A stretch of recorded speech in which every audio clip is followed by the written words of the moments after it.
I think the first time that people come across the word surd, they always find this a very strange word, and yet its meaning is very simple, and it's quite interesting to look at historically how this word came about. We use the word surd when we're describing things like the square root of 8. Now, of course, we all know that the square root of 9 is 3. By the way, I hope that none of you think that the square root of 9 could be plus or minus 3. The square root symbol has one value only, and it's taken as a positive number. So this is an exact answer. However, the square root of 8, if you punch this into the calculator, you'll get a long decimal, and if you look very carefully at that decimal, you would see that it doesn't repeat either. So it's not exact, and because it doesn't repeat, it's what we call irrational. So the square root of 8 is an irrational number. It is a surd.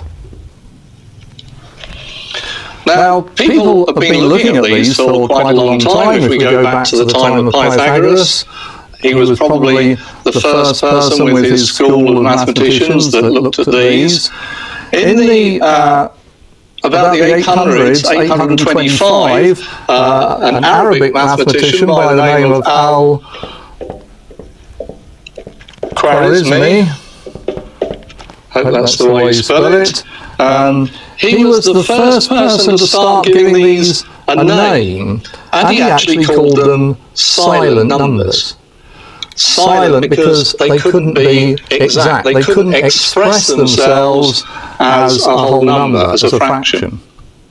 And then, in about 1150, I think it was, something like that, the name surdus, from the Latin,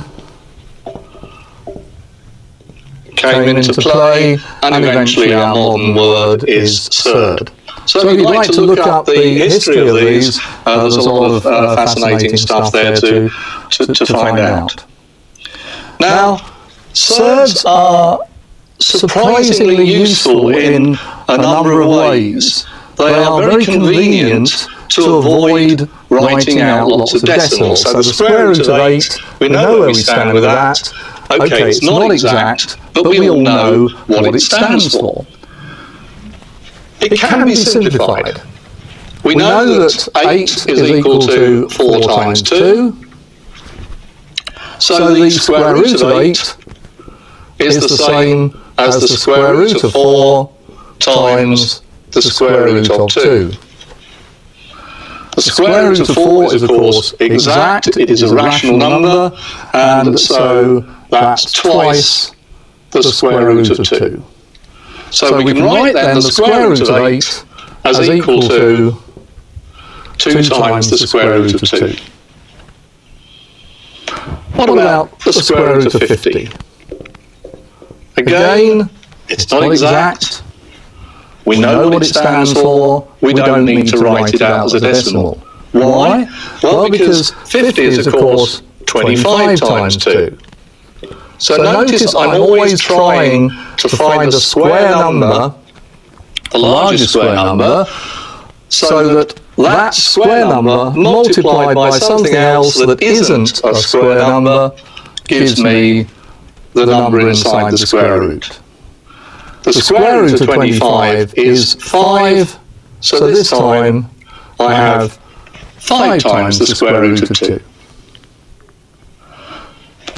So, if I was asked to add up the square root of 50 and the square root of 8, what would I do? Well, we know what a lot of us would do. We'd get the calculator out, we'd punch in some numbers, and we'd write a decimal answer. So this enables us to be a bit more sophisticated than that, because I can write that as 5 root 2 plus 2 root 2, which of course is 7 root 2. So, I've been able to simplify a calculation here using the properties of surds and make it a much easier answer. I can do other things with these. I can multiply two surds together. Now, I always think this is very clever. Square root of 8 is not exact. The square root of 2 is not exact. Multiply them together, I have the square root of 16. Well, we know what that is, it's 4. Now this is a bit scary, we're getting into dangerous ground, I like to think, because here we're saying we've got these two silent numbers, they don't equal anything exact, but we multiply them together and we get an exact answer. I'll leave you thinking on that one, that's worrying, isn't it? And the same works with division. Square root of 8 divided by the square root of 2. Let's do the division first. 8 divided by 2, which of course is 4, and then the square root of 4 is 2.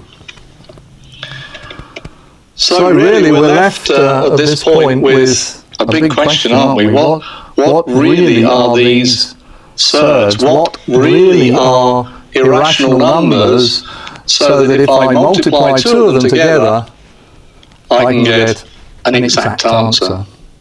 And if I divide two of them, I can also get an exact answer.